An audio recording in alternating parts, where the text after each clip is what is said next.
Takeo terheran dia mencium aroma harta karun dari gadis yang disebut putri. Para bocah memberitahukan bahwa mereka membawa makanan. Si gadis yang ternyata tuna netra, bertanya apakah ada orang lain, selain para bocah. Si gadis berterima kasih pada Takeo yang datang untuk mengantarkan makanan.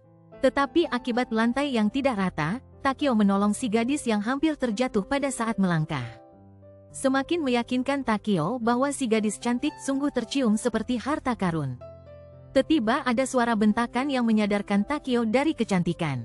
Seorang bapak-bapak berkumis meminta Takeo untuk menjauh dari si gadis. Si bapak bernama Sedas, dimarahi si gadis karena Takeo hanya membantunya. Bocah menyatakan Sedas semacam pelayan sang putri pada saat Takeo menanyakan. Sedas, biarpun dengan angkuh, mengucapkan terima kasih atas pengantaran makanan. Dengan kenakalan bocah, si Sedas pun menerima tendangan akibat sifat angkuhnya. Meminta Sedas untuk duduk diam dan menikmati hidangan. Sang putri hanya tersenyum mendengar tingkah anak-anak. Sedas yang senewan mengajak Takeo keluar kamar. Sedas menyatakan tidak sopan seorang pria mengamati wanita yang sedang mengunyah. Maka Sedas akan bersantap di ruang itu ditemani Takeo.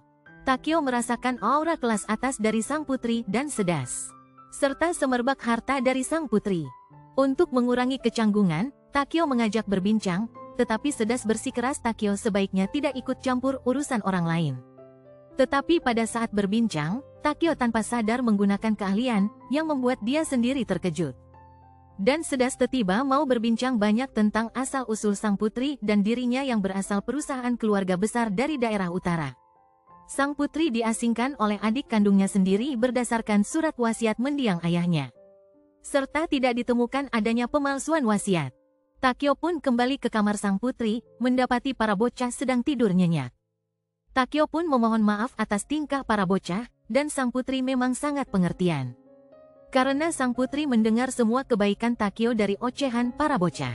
Juga membenarkan semua ucapan Sedas, dengan menyerahkan semua ke adiknya dan bisa hidup tenang sederhana.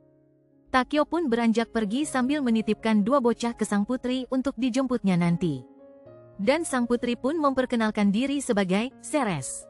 Dalam perjalanan kembali, bertemu dengan Sein, Takeo kembali menggunakan keahlian tanpa sadar. Sein pun merayu Takeo untuk berduaan dan melakukan sesuatu yang dewasa.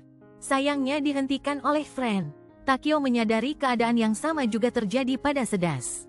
Yue sepertinya mengenali keahlian Takeo yang baru dan mencobanya sekali lagi.